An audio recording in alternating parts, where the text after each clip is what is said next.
And my story is an old one, but it ended with the 22nd of October 2023 in the war.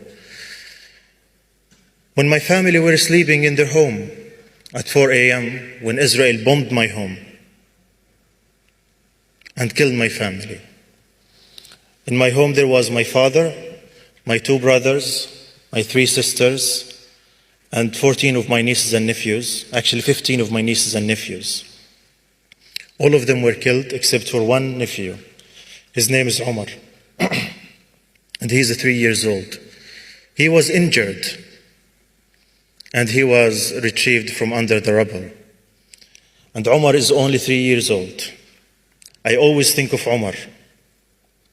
Omar lost his father. Omar lost his grandparents. Omar lost 4 of his uncles, 3 of his aunts, and 14 of his cousins. And he was injured himself.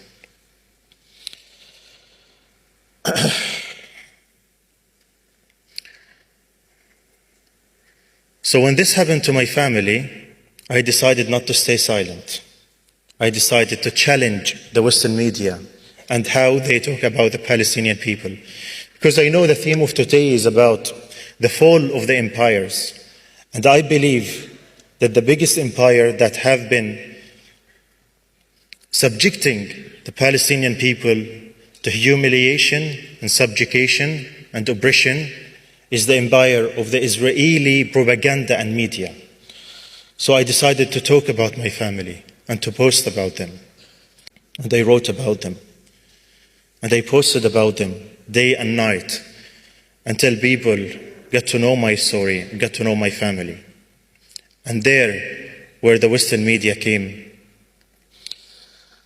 they started calling me every now and then to have me interviewed by one of their anchors.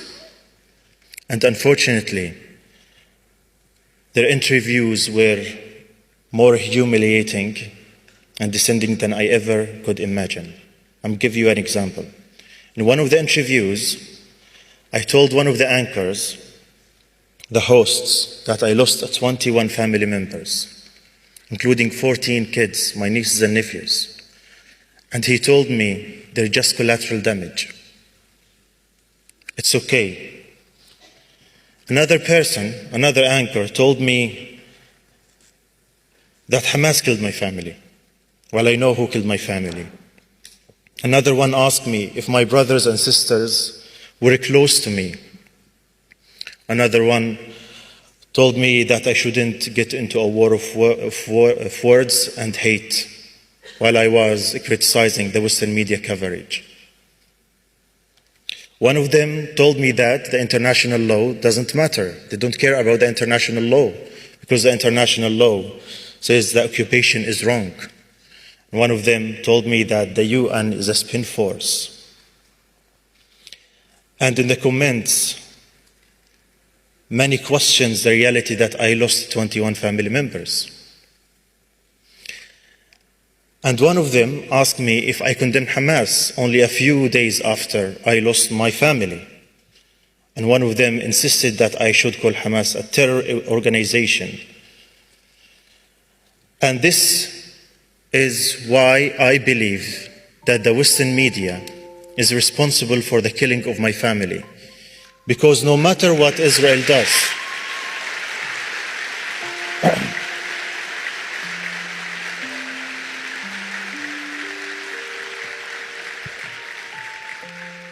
because no matter what Israel does over the past 75 years, no matter what Israel does, it is always their actions are justified by the Western media, that the Palestinians are terrorists, that the Palestinians are anti-Semite, that the Palestinians don't deserve democracy or life, that the Palestinians should never have their own sovereignty over their own lands.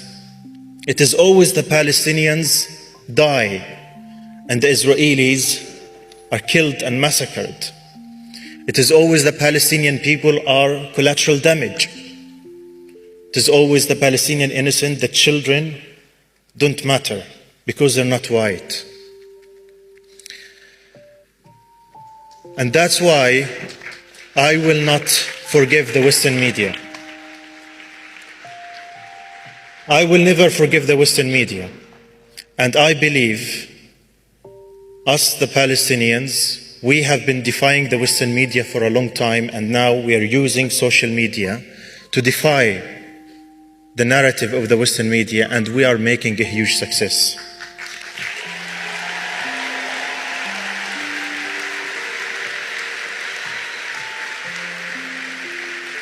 But I also believe that it's not only the Palestinians who have the responsibility to share their stories and to talk about their suffering and send their message to the world.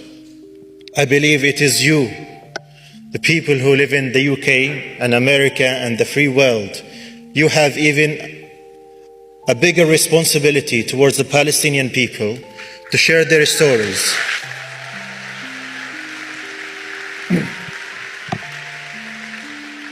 And allow me to be harsh with you a little bit. We will not forgive you if you do not tell our stories and convey our message. We will never.